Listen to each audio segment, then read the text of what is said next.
Sustain. Nutrition. Joe, subjects, go. Moderating cheat meals. There's just chicken breast for Christmas. No. Here's the question. Moderating cheat meals. Yes, so what we look to do in our system is to introduce cheat meals or meals off plan back into people's eating so that they can then learn how to actually moderate. So having And one still meal, live their life. Yeah, having one thing a week, one break off plan where you are still progressing towards your goals, but eating something that you kind of enjoy or might not be as higher quality as the rest of your food. Or just a highly calorific meal.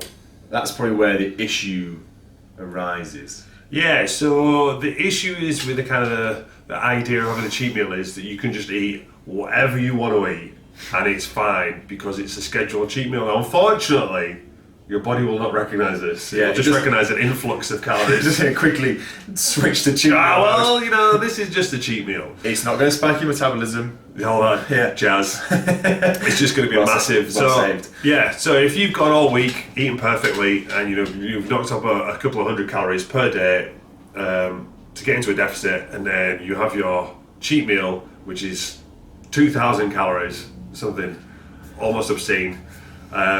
Then basically you're back to a stalemate, and you might as well have just not shaved all the calories off the rest of your week. Yeah, the number of people we see who eat really well for 6 3/4 days a week and they have one meal off plan. So, I recently worked with someone and we looked at the calories in her cheat meal, which was a small pizza and 3 out of 8 chicken wings.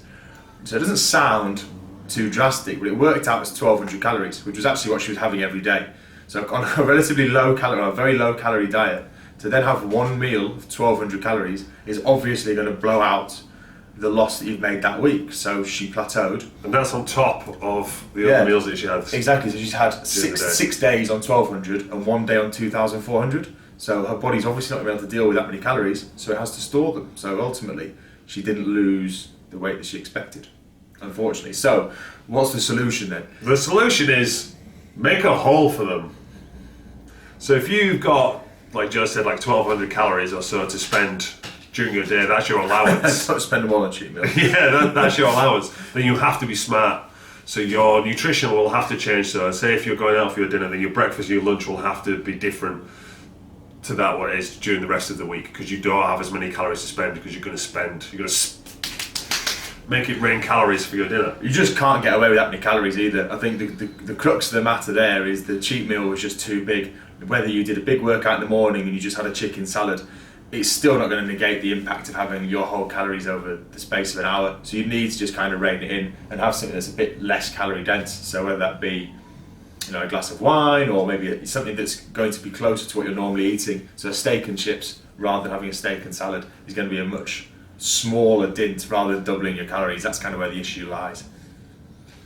Yeah? Yeah, definitely. So you've just got to be a little bit smart about the choices that you make whilst you're eating, and then, like I say, kind of during the day, rein it in. Yeah, make sure you train on that day as well. So make sure it's a high intensity session, train your legs or back, something that's going to use a lot of energy to try and negate that.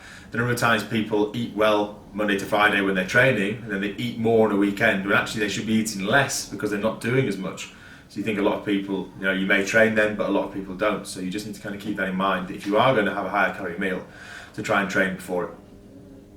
Roger.